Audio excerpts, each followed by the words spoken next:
Canada is drowning in debt, and conservatives say liberal spending is pushing the country toward bankruptcy.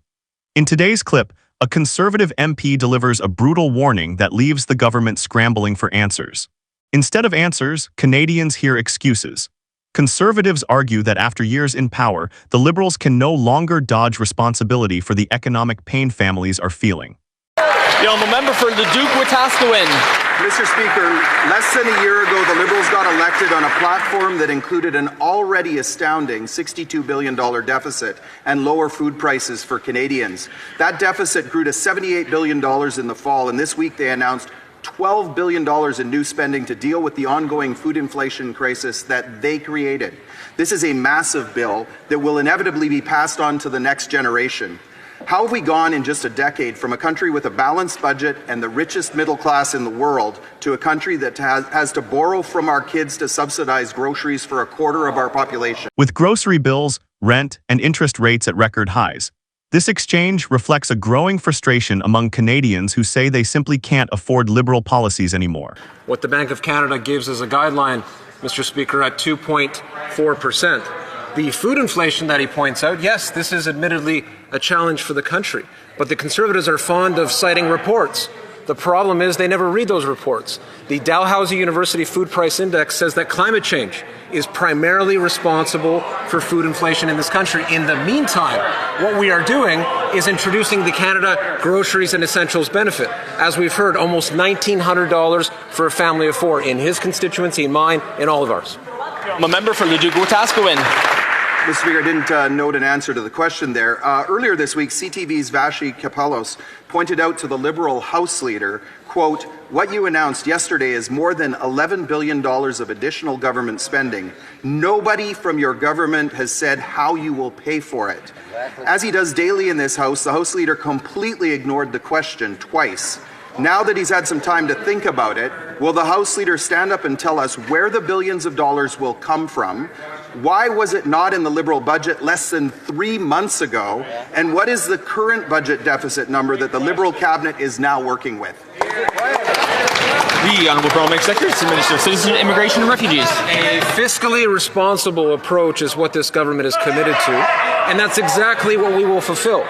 I already mentioned, Mr. Speaker, the International Monetary Fund. I know for our colleagues across the way that multilateral organizations, not for all of them, but for many of them, unfortunately, are not to be dealt with. These conspiracies continue to circulate on that side of the House. But the IMF makes very clear that Canada's fiscal position is in a very good position. Canada is an example for the world when it comes to finance, a debt and deficit that is manageable and absolutely responsible policy is what we're fulfilling, Mr. Speaker. Mr. Speaker, the Prime Minister often says that we should focus on what we can control. Well, I agree. His government controls the industrial carbon tax and the fuel standard regulations that have driven our food inflation to double that of the U.S. A family of four now pays $17,600 a year, while 2 million Canadians line up at food banks. So which is it? Are they driving up fuel costs to inflate the price of fertilizer and other farm inputs to satisfy their radical targets? Or do they not see that taxing the tractor and then taxing the trucker ultimately means less food on Canadians' dinner tables? Minister of Environment and Climate Change. Mr. Speaker, I've said it before, but I'll say it again. There has been a study about the impact of the industrial carbon price on food, and it found that the impact was, wait for it, about zero. That is not the issue that we're facing into. But we are talking about, when we're talking about the industrial carbon price, when we're talking about clean fuel regulation, we're creating an economy for the future, which actually globally is moving to a low carbon economy. Let's talk about the clean fuel regulations one more time. In Alberta, the Imperial Strathcona renewable diesel plant will use up to 50% of Alberta's canola.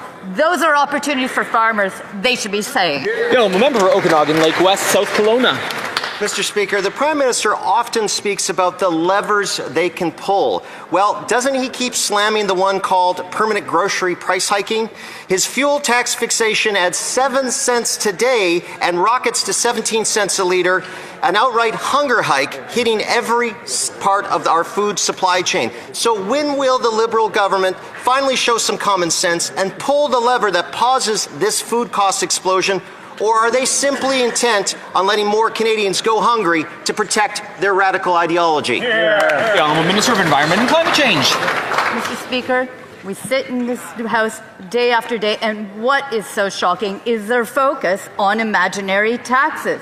Industrial carbon price is an important lever the industry is looking to for innovation as we move towards the economy of the future. We are creating opportunities. We are creating opportunities for the future economy. That is what Canadians wanted. They wanted us to build Canada strong. What we have from the opposite side is obstruction, imaginary taxes, and a fantasy land of their own. Hear, hear.